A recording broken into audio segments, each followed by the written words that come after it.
Connor, what is up? Evan, it's the sun is setting at 4 o'clock now. We have the dread of the election at our doorstep now. Other than that, all those things, I'm doing swell. How you doing?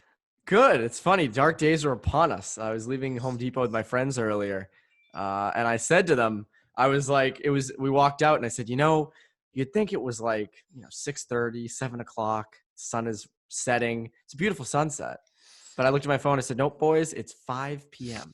5 p.m. And it sets before then. We've gone back an hour. So it sets before then. Sunday was like the longest day in history every year. That day feels so long. So it is nice to have that extra hour. But oh my God, these early sunsets are horrible. Horrible. I hate them. It's usually better if you had, hockey or something, or a regular, schedule that we're all used to in October and November to get used to it. But we're in kind of just a waiting zone right here. So all you really have is just to be miserable with seasonal depression and all that fun stuff. Yes, there's a lot. We said that last episode. I mean, the other thing is, like, I think Governor Baker imposed a stay-at-home order again, I believe, for 10 p.m. to like 5:30 a.m. or something. So we can't even go out to places and, celebrate or have fun or, try to, get away from the sorrows of the real world. So we got that as well. But you know what? You listeners, you beat heads have Bruins beat. So that's okay. There you go. This We're doing is your what we outlet. can here. Have a drink, sit back, unless you're driving, then don't.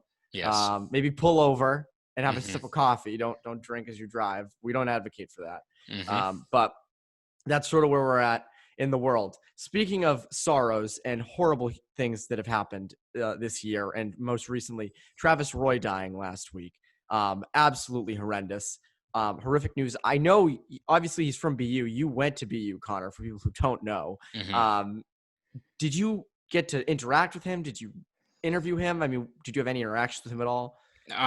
Just kind of, I was lucky enough to be able to attend a few of his speeches that he gave at BU, and he would occasionally do one every once in a while to kind of so many different groups. I think the one I went to was just like a general kind of just like auditorium. Anyone could go if they wanted to, and that's kind of a, anyone who's known Travis or knows his story knows that, he spent the last, 25 years pretty much doing what he can just to get the word out to, raise money in support of research going into spinal cord injuries, to, discuss his story. He was, gave motivational speeches. I mean, you read his story, and as, horrific as it is, and for a guy like him that has a situation like that, a career with so much promise, to end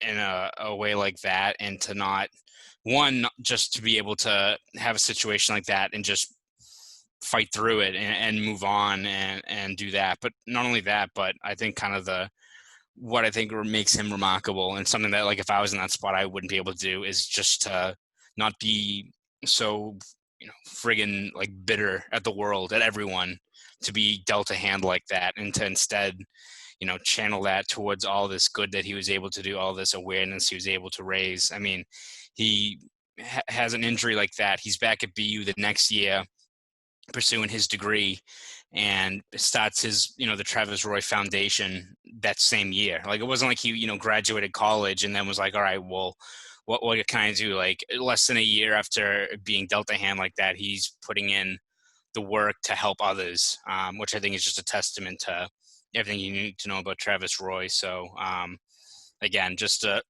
tragic news that he passed away at such a young age. But I mean, I think many people around New England know his story, know all that he kind of fought for. And I mean, just what a legacy to leave, a kid like that who kind of had it all, it dealt a horrible hand, and then, leaves a legacy that meant a lot more than anything he could have do on the, in the hockey rink, right? I mean, just an incredible person, incredible human, and, he's going to be missed because, the legacy he left is awfully impressive. lived a remarkable life. I mean, there's every way you draw it, just a remarkable life.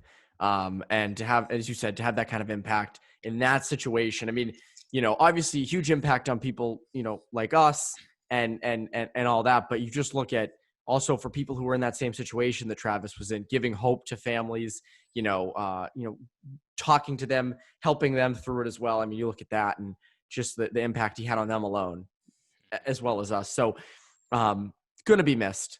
Incredible life. Deserves to obviously never be forgotten. Won't be forgotten. He will be. He will live in Boston and the rest of the world's legacy and BU. Places lit up. I think was it the Prudential Building? Yeah, Lit up blue and white for City Hall. for Travis. Yeah. So there obviously, just the impact he had was incredible. That's really the word. It was impact, or a life of remarkable impact. And he will be missed dearly. And just a great person. I mean, there's so much good you can say about Travis Roy. Yeah. I mean, just incredible impact. But again, just another example of how bad 2020 just keeps on getting. Absolutely. It's just like, oh my God. And that was unexpected, right? That this was not, or I hadn't seen anything about it, at least. Maybe to his family it was expected, but I believe it was complications. So I don't think it was something that was, it obviously was impacted by, his accident that he had many years ago. It led to it, but it wasn't like a thing that was, a couple years out or anything like that. So, I mean, just all around, just tragic. Yes, tragic is the right word. So we're going to shift gears a little bit to something more positive. We know that election day is today, Tuesday, and we might not know the results until later in the week. We might not know until next week. We might know Wednesday morning. Who knows? But I figure instead of sitting here and, hashing out, I don't know, random stuff. I thought we were going to do an electoral college map. I already filled mine out. So I guess I'll save that. I'll save it for the political pod I also run. So yeah, save that for save that for Poke the Bear political podcast. As everyone knows, save that for later. I you know what? I procrastinate. I haven't made my electoral college map yet at all. What's funny though is with betonline.ag, the sponsor of this podcast, I am going to be betting on the election. They have bet. This is I don't have a script in front of me or anything. I'm going to be betting on the election because I think that's a way to make it more fun, make it more like, oh, I can be, let's see what happens. Let's lose my money and have the person I don't want to get in. But so be it. Do they have like the prop bets, like if someone like pours Gatorade over the winner or anything like that, like they do for the Super Bowl? I don't think they have that, but they do have the 2024 election odds, which I find hilarious. Like that is very early odds to pick people. So, but they all have that. I'm going to be doing it. I think you guys should do it as well. Makes it a little more fun until you lose your money, but it's okay. You'll have fun. And I don't think you will because you guys are smart people. You'll bet the right thing, I guess. So we're going to have fun with this. We're going to remember the 2019-20 regular season because I wanted to do this earlier in the off season, but with the off season ending, God knows when, and with free agencies slowed down completely, the trade market is completely slowed down. I figure why not focus on an actually very positive regular season. So this is the 20 minutes where you can sit back and forget that there's an election going on and all that stuff. You can focus in on good old Bruins 2019-20 hockey, which didn't obviously lead to a Stanley Cup final, but that's okay. So I want to – it's funny. The season I think will get forgotten a lot or by a lot of people because of the pandemic, because of the not – playoff success, because of the bad postseason or not so great postseason, because of Tuukka Rask opting out. There's a lot of reasons why I think it'll get forgotten. But as bad as winning the President's Trophy can be, they did win the President's Trophy. Like they were a wagon during the regular season. Oh yeah, no, I mean it's going to be a shame that again, it's going to lose its luster based on the fact of how the season ended and all the factors that went into it. But as you said, I mean, you can make the argument that come the postseason, the best team on paper still would win out like Tampa or something like that. But I mean, that's a whole argument for another day in terms of, the shoulda, coulda, woulda, that situation. But I mean, still you look back at the season, still plenty of plenty of great memories from a team that, again, was clicking for pretty much most of the year. Even like in 2018-19, they kind of were a little bit slow out the gate. Like Rask had a bit of a slow start, and they were, around 500 for, the first couple of weeks of the season. Really wasn't a stretch like that this year. I think maybe in like December, maybe they had a little bit of a drop off, but like there really wasn't any extended stretch there where they were kind of lagging behind or anything like that. And they were kind of playing their best right leading up to the stoppage in March. So it's funny. I mean, you remember going into last season, a lot of us, myself included, thought they were going to have somewhat of a Stanley Cup hangover. The season ended in late June or mid-June, and then they start on the road. They start out west, Dallas, and they played a bunch of those teams. And I remember thinking, like, oh, they're going to start out slow. The questions are going to start. Is the team ready? They came out firing. Like, they came out hot. First 2 months, and then I think it was around, like, end of November, December, as you said, when they got a little bit slower. But they never had a bad stretch. They were good the whole season. They overcame injury issues. Rask was spectacular. Halak was great behind him. Like, I mean, they looked like a team on a mission. Like, that was the whole thing during the year. Like, that looked like a team on a mission to get back to the Stanley Cup final. And again, we can debate whether or not that they would have. We can debate in a regular season, if they might have gone back, if maybe the Lightning choke in the first round again. Maybe, things are different. Maybe Nick Ritchie finds some chemistry with someone. Maybe in an alternative universe, Nick Ritchie is like the Bruins hero in the regular version of the 2019-20 playoffs. But I want to go through some fun moments because there were a lot of great moments, I think, from this run. And we can kind of go back and forth. One of my favorite moments, I would say, from this season, or one of the best moments from the Bruins season was, I think it was a December game. It might have been December 1st against Montreal in the Garden. Place was packed. People were jumping. They were struggling a tiny bit, but it wasn't that bad. They were still really good. And David Pastrnak was off to a hot start on the season, and Montreal knows that. And they were hitting him all game. They were physical with him. That was the MO on him. Like, just get physical with him. And I forget what period it was, but midway through the game, he comes down on Carey Price and just lasers a slap shot right over Price from a crazy angle. I remember seeing that goal and saying, that might be the best goal the Bruins score this year. That game, like, I always remember it because I think it was around I want to say it was around the midway point of the game, maybe like early third, but I don't think it was that late. But whenever he scored that goal, right, like legitimately like a minute before that happened, like David Pastrnak was getting knocked around quite a bit in the game, as you said. But other than that, there really wasn't a lot of highlights from the game. Like, it was a really, really, really slow game. So like a minute before Pasta scored that goal, I looked over to Ty Anderson, who I sit next to on the press box, and I was like, I literally have nothing written down right now. Like, we're like halfway through the game. There's nothing to take away from this game. And then, like, he just goes down the ice and just uncorks like a missile past Carey Price, which I think was probably my favorite goal of the year, up there for Bruins at least. And I mean, yeah, that was kind of the highlight, I think, in terms of just Pastrnak, of how much he's, especially when you look at how much he's evolved as a scorer. Like, he's had that good one-timer, but to have the confidence just to go down the ice like that against Carey Price and kind of just rocket a shot like that. Especially when, like, it's funny, if you look back at his like rookie year, a lot of his goals weren't really like those one-time shots. Like, he's done a lot of work in the last couple of years to really work on that shot. And I mean, that's kind of the end result there, is to be able to do something like that against Carey Price. So yeah, that game was not, I think David Backes scored in that game too. That might've been David Backes' first goal this season, I think. Like, I think it was one of those ones where it was slow, and then in the third period, it all like went off the rails. I think Pasta maybe scored again or something like that. Like, there's a whole bunch of stuff that went on in that game, but that goal from Pasta was unreal. They had a lot of games where, like, it would be slow through the first, 40 minutes or whatnot. And then in the final third period, it was just like nuts. Yeah. They had a lot of those games. One of those other games, to me, was the game. It was on the schedule. You look at it and you say, oh, a November game against the Wild. Really? Like, what? Ew. The Wild, it's the Ryan Donato return game. That's what we all labeled it as. And they're down 4-2 with, I think, like 2 minutes left.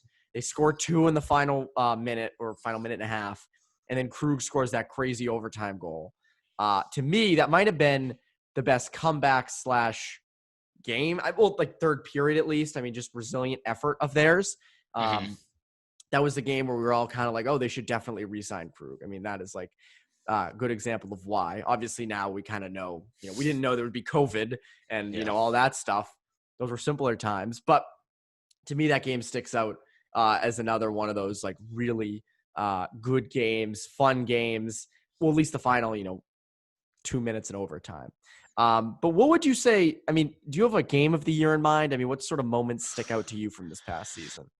The Minnesota game's up there because that's probably the closest to. I think it was what was the game in 2018-19 where they had the comeback? Was it against Florida? The Panthers. Yeah, Nola Chari was on the forecheck. And, that game was crazy. So that was the Wild game was probably the closest one to that in terms of just kind of following the same narrative, and it ends with like a hysterical defensive effort from Minnesota in which just like Corey Krug just pots the Red Sea, and then ends it with the Frank the Tank Selly, which everyone's like, what is he doing? I'm like, is he doing old school? Like, is that like his callback for scoring a goal? So that one stands out. I would probably say one of my favorites was them playing St. Louis in October. Early in the season, that everyone was going to be talking about it as a rematch. And then for like the week leading up to it, I remember everyone just like, oh, is it going to be any bad blood? And they're like, oh, it's just another game. Oh, it's just another game, like as we all expected. And then like as soon as the puck drops, Chara just like blasts Sundqvist.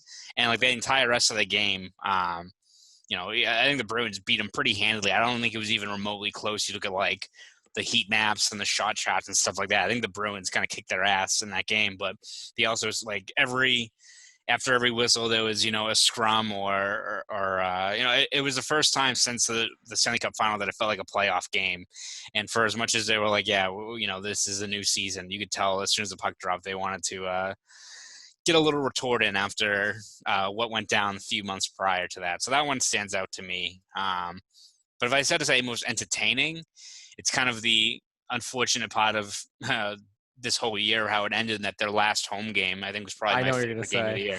Was the Bruins Lightning game, which Bruins ended up losing that game, but holy hell. I mean, that was one where like me, where I'm doing like my live coverage posts, I'm watching the game. I'm also like trying to like get clips for Twitter, like that like stretch there in which like Chara, was it Sergachev? He like yeets Sergachev's like stick like 25 feet in the air.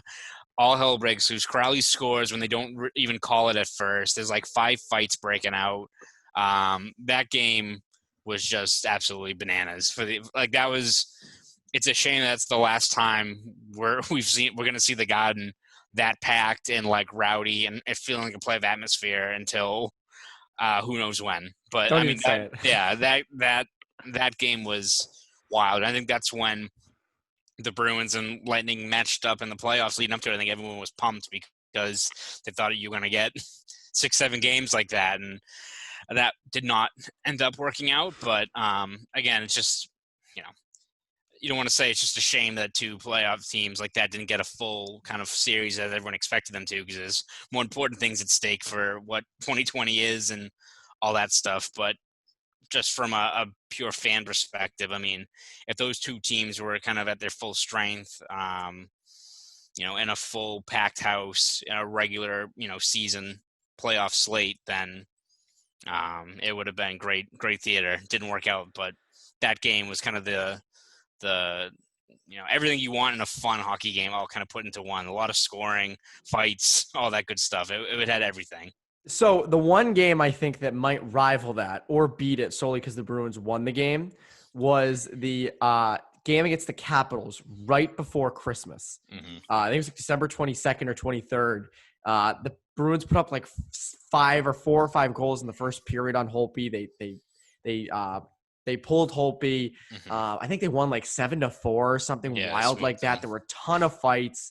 Tom Wilson and Pasternak, that was when that all started.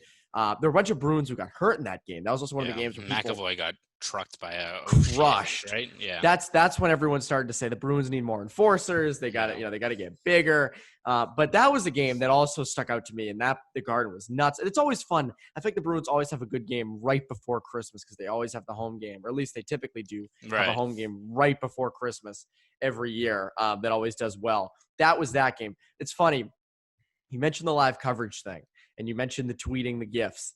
And I think we both agree with this. I don't know if the listeners know this, but the Garden Wi-Fi can be very spotty.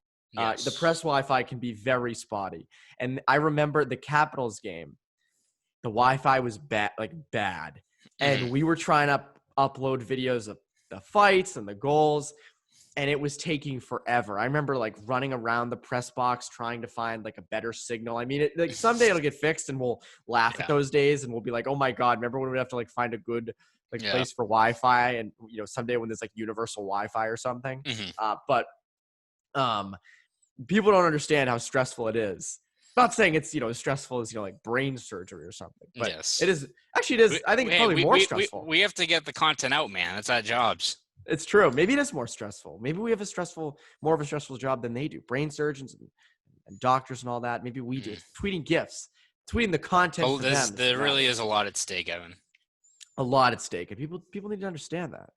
We're the only ones that tweet out GIFs or videos of Bruins games, not the actual team or the NHL or literally NHL or NHL GIFs, the actual Twitter account. It's just us. Yes. It's just us. We're the only ones. We've cornered the market. No one has at ever point been like, wow, we should probably do this too. So these two jabronis aren't the only ones. We started it. What's great about, I think it is essential for beat reporters to tweet GIFs because it is so hollow and weird when someone tweets just what happened without any video. Because it's you probably saw it, and if you didn't see it, you wouldn't want to just read it. You do, we're in an age where you want to see it's visual, you want to see it. And I always feel weird when people just tweet that someone scored and that's it. We both tweet that someone scored and then we followed up with a GIF so you can see it. And I always feel kind of weird when people just leave it be. And I get that that's live tweeting and stuff, but I feel GIFs are so essential and videos are so essential to it. And people like us, it's what we do. It's our little neck of the woods. We built that brand, Evan. We have built our brand. You a little bit more than me, or a lot more than me. You're a little older though, so Yeah, it's true. Give you that. I'm only 12, so you have a lot of years on me. I know. Someone listening is like, he's 12. But at any rate, it's funny. Another game that sticks out to me was the moms trip game. Yes. The bunch of moms. There were a bunch of moms. I think there were 2 or 3, and they won them all. Yes. There were definitely 2. There was one in Nashville, and then the home game. The home game, yeah. Who was that against? I'm blanking. I don't know what to think of it. It was against someone. They played somebody, but they won. They played a hockey game and they won. They played a hockey game. They scored more goals than the other team. The locker room after that game was nuts. Now, people always say, is Zoom that much different from the locker rooms? And after that game, yes. In any case, yes. But after that game, yes. The moms were in the locker room. Cindy DeBrusque was doing post-game media availability. I think she was kind of drunk too. So it was hysterical. I mean, it was awesome. And I think that game stands out to me and they were in a slump at that time too. That was the stretch leading up to that. I think is when they were maybe in kind of the dog days of the winter, kind of a little bit of a stretch there. And that Nashville game, and then coming back. That was. They played someone. A cool yeah. I can't wait for everyone to tweet at us. There's to be one this was the game they played. This is the point in a podcast with someone in their car screaming at their radio, you idiot! It was obviously Team X or this team. I will look it up at some point because I know I have it right here somewhere. But yes, it's funny. In another part of our job that people, excuse me, don't always understand is during the middle of winter, those games can get very boring. I mean, the game against the Wild, that game has the potential to suck. When you see the Winnipeg Jets come up on the schedule, it's oh boy, that mid-February game against the Jets, you're oh man, this is not going to be great. It's moments like that keep it fresh, that keep it fun. It's kind of like the McGregor thing in 2019. It was kind of added something to the whole experience, even though McGregor is kind of a jackass. At least it was like something to kind of go off of. Right. But it's things like those that keep the season fun. Another one that I thought was pretty funny, Pasternak's 4 goals against Anaheim. Yes. That was nuts. Brilliant, and that was right? beginning of the season too. Yeah.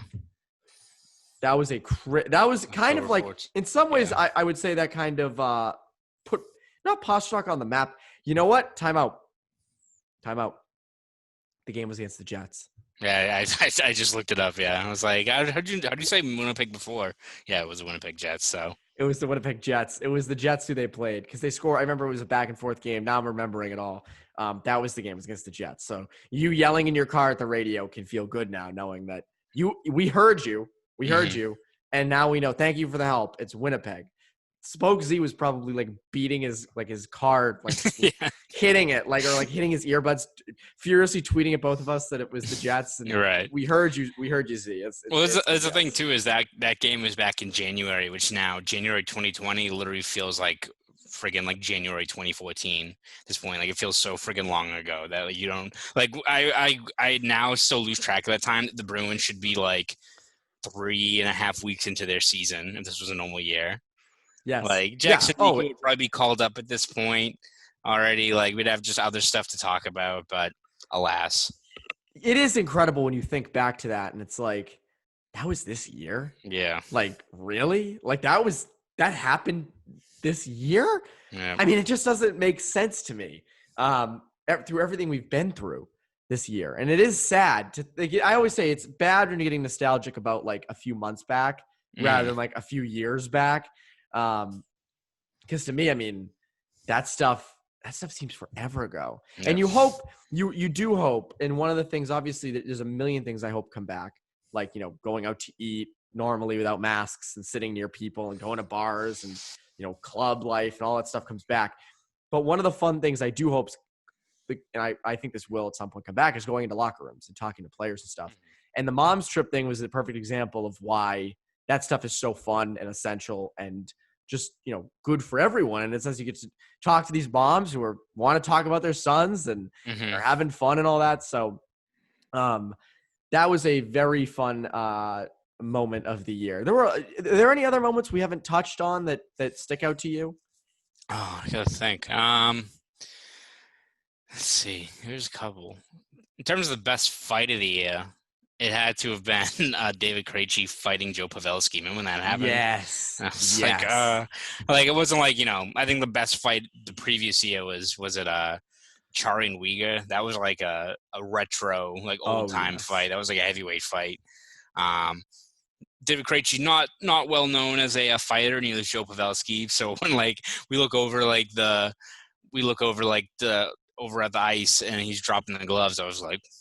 And that was also, I think, Nick Ritchie's first game with the Bruins. So I was like, Nick Ritchie's here for only one game. He's already got his center dropping the gloves. Like this he's doing it all. If only he scored that game too. Yes. Nick Ritchie scored a goal that went off like 2 people in front of the net, and it was like a shot from like outside the circles. I remember it was a weird shot. It wasn't like a skill goal, but he did score a goal. So that was his lone good Bruins moment, was his first game, and then after that it went right downhill. I'm pretty sure it was his first. If not, it was like right after the deadline. Like he had not unpacked his bags yet at that point by the time that happened. So that one stood out to me. I liked the first game of the season when talk about how long this year has felt in terms of looking back to this previous season. The first game of the year, George W. Bush was there and was hanging out with the Bruins in the locker room. Yes, I forgot about that. And Brett Ritchie scored the first goal this season on their first shot. And then the what was it, the TD Bank graphic behind the ice. Yep. Remember something went haywire with Nesson, and it it just covered the entire screen. That was a good way to open the season. They ended up winning that game, right? Yeah, it was. I feel like it was random. It was Brett Ritchie and Danton Heinen. Yeah. And the goals were in the first 2 minutes of the game. Yeah. Or it was very early, and then they never scored again. That was the first game of the season. My God. Yep. I forgot about that. I saw you tweet that recently, and I was like, holy crap, that was this year or last year. But wow, I mean, it is that. Oh my God, it's just it's tough to think about because it feels like it's been forever, and it's a little over a year. I mean, it wasn't that long ago. Yeah. And the season technically just ended. But yes, George W. Bush dropped the first puck, was in the locker room with them. God, that feels like an alternative universe. Yes. I remember I tweeted the GIF of that, and a lot of the conservative pundits picked it up. So it was going around like the conservative world, and I was like, oh, I just try to stay away from politics. This is crazy. This is wild. But I just do the picture because he's with like Brad Marchand. They're both like dapping each other up. Yeah, casually dapping up George W. Bush, yeah, you know? Yeah, exactly. But is there anything else? Are we missing anything from the season that was, I mean, I'm sure funny? I'm sure there's an absurd amount of stuff that if you look back on. Wasn't there a Nick Ritchie quote, or was it Brett Ritchie who said something about the numbers and he messed up the math? I'd have to look up what the quote is, but it was when they were in Washington, I remember. And someone tweeted it out, but it was like, if you give me like a minute, I bet I can find it. But because someone recently brought it up to me, and I thought it was hysterical. I'd totally forgotten about it. Yeah. It was without a doubt the best quote of the year, and for the Bruins, as much as people here it is. I got it. I found it. Bruins, Brett Ritchie. It's an 82 game season. We weren't going to go 80-3 or whatever it was. There you go. Beautiful. Noted mathematician, Brett Ritchie. Yeah, for as much as people knock, I think NHL players for not being the most quotable bunch or kind of doing the same cliches, the Bruins have some pretty good quotes in that room. So they're usually pretty entertaining. But I think that one takes the cake in terms of the best quote of the year. That was like, what, dude? what a legacy! It's funny when you look back at like September. And at that point, I didn't make my prediction for who was going to win the cup until leading up to the first game of the season. But like early September, I was like, they'll be in the picture, conference finals. But like, you look back to when they opened the year, and like Bruce Cassidy, his first media availability to us was at their annual golf outing they have. And he was like, yeah, we're top 6, we're going to roll in, see if Brett Ritchie fits there, or Carson Kuhlman, or any of these guys. And I look back at it now, and like the Bruins are in such a better spot now with their forwards. Like, again, I think people are still mad that it's not Taylor Hall or Mike Hoffman or those guys, but you're in a lot better spot than you were a year ago in terms of adding like Smith and Kasha like that. But there's just been a whole bunch that's gone on between that year and this year, not even taking the long lens of looking at of the whole COVID in 2020 and all that stuff. I mean, just from how much different the Bruins have been within the span of a year, it's nuts. Yeah, no, I absolutely agree. One of my housemates just walked right in as I was recording as we're doing this, but it doesn't matter. I thought it was a ghost or something. Evan, Halloween's over, man. I heard someone. Yes, the ghost snuck in, and it was, it was the ghost of Brett Ritchie here to remind us. Brett Ritchie's legacy as a Bruin, it was catching up to me. The Ritchie brothers, actually, they know we're talking so much crap about them. They came up, they trying to get, demonize me or control me or something. That was, I guess, what they were doing. But yeah, I think we covered the whole season. We got everything. That's all of it. Yeah. That's all of it. There's nothing else that's important. We're gonna get so much stuff on Twitter of like, you idiots, you don't remember this, and like I'm sure there's gonna be a lot that I'm gonna be like, yeah, you're right. I was gonna say, if you have anything that you find that we missed, if you found it interesting, if you want to remind us of it, which wait, can I throw one more in there? Throw one more in. Remember when the Bruins were on a penalty kill in the Garden and the fucking lights went out? Yes, that was hysterical. That was like the lights went out. Everyone was like, ah! And I literally was just like, what? And just started cracking up. Like, how ridiculous that was. And the fact that they're on the PK, too, makes it even better. That it would seem like Sully in charge of like the circuit breakers just like turned it off for a second when they had a show. Yeah. Your cousin from Boston's got control of the exactly, lights in the garden. or it's like the Buffalo Wild Wings ad where they want to keep the score going, so they have the guy with the sprinklers bring the sprinklers up to stop the guy. It's like it was like Daniel Jones on the Giants, like just falling in open space. That was hysterical. There was that. That was a moment. And there was another time too. I forget what happened, but like either like the goal horn went off early, or no, someone hit the Ric Flair woo before like the goal went in, and so like in the middle of the game, it just went off, and I just looked over at like Ty and like Joe Haggerty who's next to me, and I'm just like, what's going on? Like, who's in charge of this?